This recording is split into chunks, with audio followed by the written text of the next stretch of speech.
The Fat Controller sat in his office listening to the noise outside. The passengers were angry. The station master came in. "There's trouble in the shed, sir.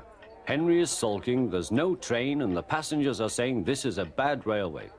"Indeed," said the Fat Controller, "we cannot allow that." He found Gordon, James, and Henry looking very cross. "Come along, Henry, it's time your train was ready." "Henry's not going," said Gordon. "We won't shunt like common tank engines. That was Thomas's job.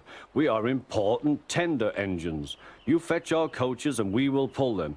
Tender engines don't shunt." "Oh, indeed," said the Fat Controller. "We'll see about that. Engines on my railway do as they are told." And he hurried away to find Edward. The yard has never been the same since Thomas left to run his branch line, he thought sadly. Edward was shunting. "Leave those trucks, please, Edward," said the Fat Controller. "I want you to push coaches for me in the yard." "Thank you, sir. That will be a nice change." "That's a good engine. Off you go, then."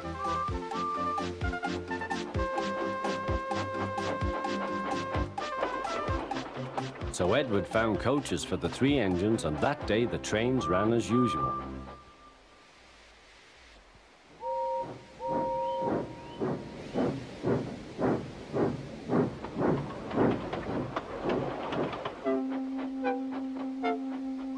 But next morning, Edward looked unhappy. Gordon came clanking past, hissing rudely. "Bless me," said the Fat Controller, "what a noise." "They all hiss me, sir," answered Edward. "They say tender engines don't shunt, and last night they said I have black wheels. I haven't, have I, sir?"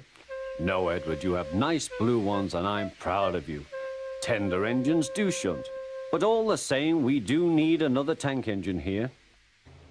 He went to a workshop, and they showed him all sorts of engines.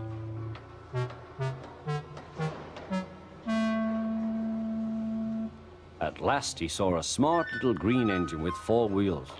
"That's the one," he thought. "If I choose you, will you work hard?" "Oh, sir, yes, sir." "That's a good engine. I'll call you Percy." "Yes, sir, thank you, sir," said Percy, and the Fat Controller brought him back to the yard. "Edward," he called, "here's Percy. Will you show him everything?" Percy soon learned what he had to do, and they had a happy afternoon.